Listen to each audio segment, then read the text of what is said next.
வணக்கம். இலங்கை செய்திகளுடன் நான் ரோஷன். விரிவான செய்திகளுக்கு முன் தலைப்புச் செய்திகள்.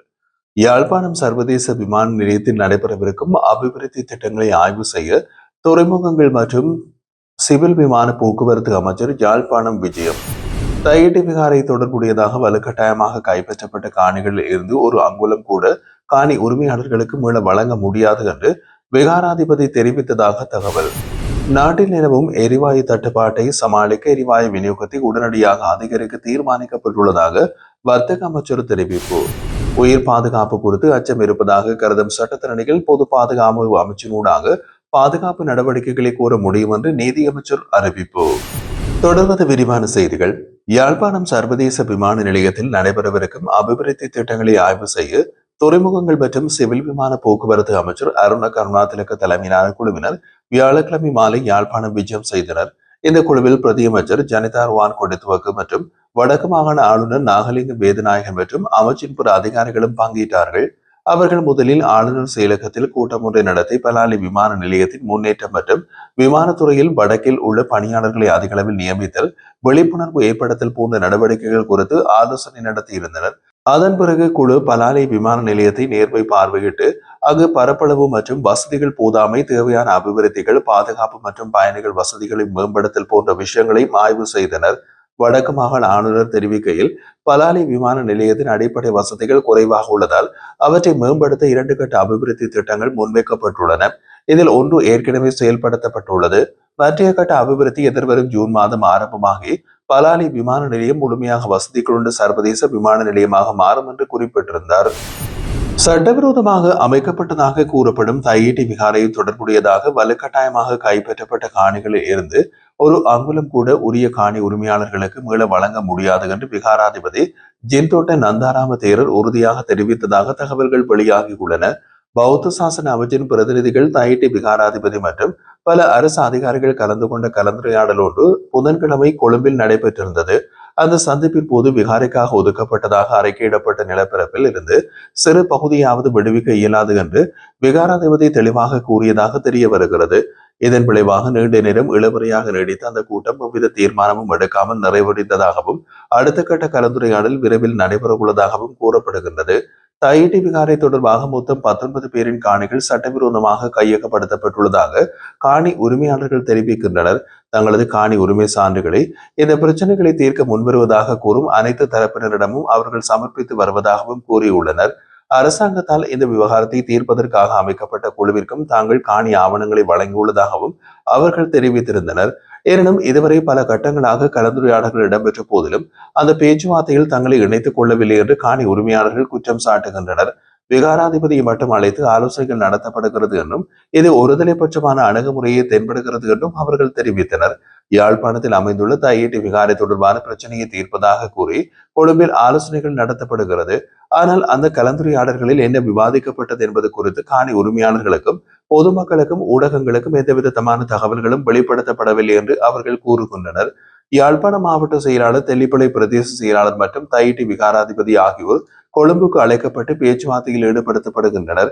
ஆனால் அந்த சந்திப்பில் கலந்து கொண்ட அதிகாரிகளோ அதை நடத்தியவர்களோ விவாதிக்கப்பட்ட விடயங்களை வெளியில் வெளியிடாமல் ரகசியமாக செயல்படுவதாகவும் அவர்கள் குற்றம் சாட்டுகின்றார்கள். வர்த்தக அமைச்சர் வசந்த சமரசிங்க, நாட்டில் நிலவும் எரிவாயு தட்டுப்பாட்டை சமாளிக்க எரிவாயு விநியோகத்தை உடனடியாக அதிகரிக்க தீர்மானிக்கப்பட்டுள்ளது. இதற்காக லிட்ரோ எரிவாயு நிறுவனம் நாளொன்றுக்கு வழங்கும் எரிவாயு அளவை 1000 தொடக்கம் 1200 மெட்ரிக் டன்னிலிருந்து 1500 மெட்ரிக் டன் வரை உயர்த்தப்படும் என்று தெரிவித்துள்ளார். இது நாட்டின் 82% நுகர்வோர் தேவையை பூர்த்தி செய்யும் என்றும் மீதம் 18% பங்கு லாப் எரிவாயு நிறுவனம் மூலம் பூர்த்தி செய்யப்படும் என்றும் அவர் குறிப்பிட்டுள்ளார். நாட்டில் எரிவாயு குறைபாடு காரணமாக நாடாளுமன்ற அமர்வில் ஆளும் கட்சி மற்றும் எதிர்கட்சிகளுக்கு இடையே கடுமையான வாக்குவாதம் நிகழ்ந்தது. எதிர்கட்சி தலைவர் சஜித் பிரேமதாஸ் எழுப்பிய கேள்விக்கு பதிலளிக்கும் போது இந்த நடவடிக்கை ஏற்கனவே நிர்ணயிக்கப்பட்டதாகவும் எதிர்வரும் ஞாயிறு மற்றும் செவ்வாய்க்கிழமைகள் 2 எரிவாயு கப்பல்கள் நாட்டை வந்தடைய உள்ளதாகவும் அவர் தெரிவித்திருந்தார். இதனால் சந்தையில் புதிய தட்டுப்பாடு ஏற்படாது என்றும் உறுதி செய்யப்பட்டது. இதேவேளை நாடாளுமன்ற உறுப்பினர் சாமர சம்பத் திசாநாயக்க கருத்து தெரிவித்து ஓமான் நிறுவனத்திடமிருந்து விநியோக டெண்டரை மாற்றியதற்கு இந்த தட்டுப்பாடு ஏற்பட்டதாக குற்றம் சாட்டினார். வர்த்தக அமைச்சர் பதிலளித்து டெண்டர் குறைந்த விலையில் வழங்கப்பட்டதாகவும் விநியோகத்தில் ஏதேனும் முறைகேடுகள் இருந்தால் சட்ட நடவடிக்கை எடுக்கப்படும் என்றும் தெரிவித்திருந்தார். மேலும் லிட்ரோ எரிவாயு நிறுவனம் வெளியிட்டு ஊடக அறிக்கையில் போதிய கையிருப்பு உறுதி செய்யப்பட்டுள்ளதனால் பொதுமக்கள் அச்சமடைந்து எரிவாயு சேமித்து வைக்க தேவையில்லை என்றும் தெரிவிக்கப்பட்டுள்ளது. தங்களின் உயிர் பாதுகாப்பு குறித்து அச்சம் இருப்பதாக கருதும் சட்டத்தரணிகள் பொது பாதுகாப்பு அமைச்சினூடாக தேவையான பாதுகாப்பு நடவடிக்கைகளை கோர முடியும் என்று நீதி அமைச்சர் சட்டத்தரணி ஹசன் நாணயக்கார தெரிவித்தார். சிறப்பு ஊடக சந்திப்பொன்றில் கருத்து வெளியிட்ட அவர் அக்குறைகுட பகுதியில் இடம்பெற்ற சட்டத்தரணி மற்றும் அவரது மனைவி மீது நடத்தப்பட்ட துப்பாக்கிச் சூட்டு சம்பவத்தை கடுமையாக கண்டிப்பதாக தெரிவித்தார். இந்த கொலையில் தொடர்புடையவர்கள் எவராக இருந்தாலும் அவர்கள் மன்னிக்கப்பட மாட்டார்கள் என்றும் சட்டத்தின் பிடியிலிருந்து தப்பிச் செல்ல அனுமதிக்கப்பட மாட்டார்கள் என்றும் அமைச்சர் வலியுறுத்தியுள்ளார்.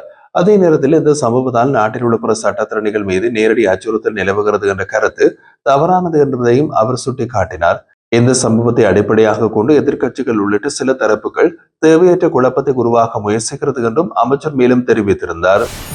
கிழக்கு மாகாணம் தொடர்பாக பலாங்குட கசப்பதேரர் கருத்து வெளியிட்டுள்ளார்.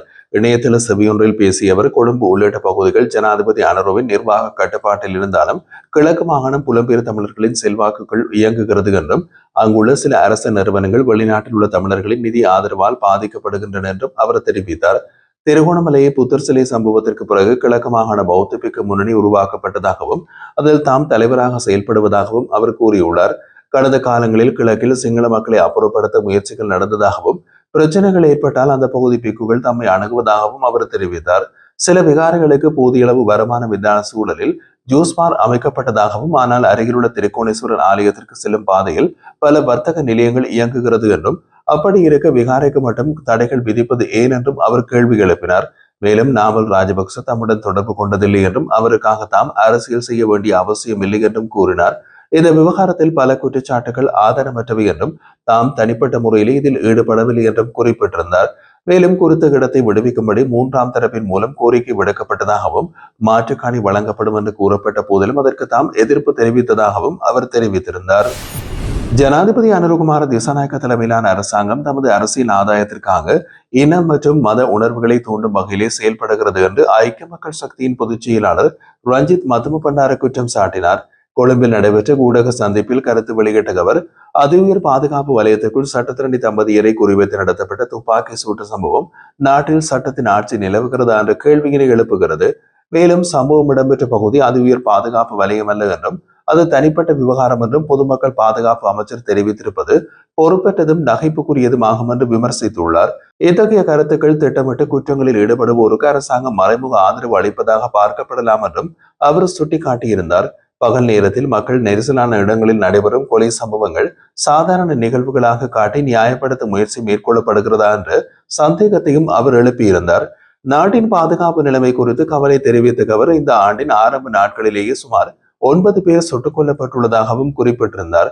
இவ்வாறான குற்ற செயல்களை தடுப்பதில் அரசு தோல்வியடைந்துள்ளதாகவும் அதிலிருந்து மக்களின் கவனத்தை திருப்பும் நோக்கிலேயே வேறு விவகாரங்களை முன்வைப்பதாகவும் அவர் குற்றம் சாட்டினார்.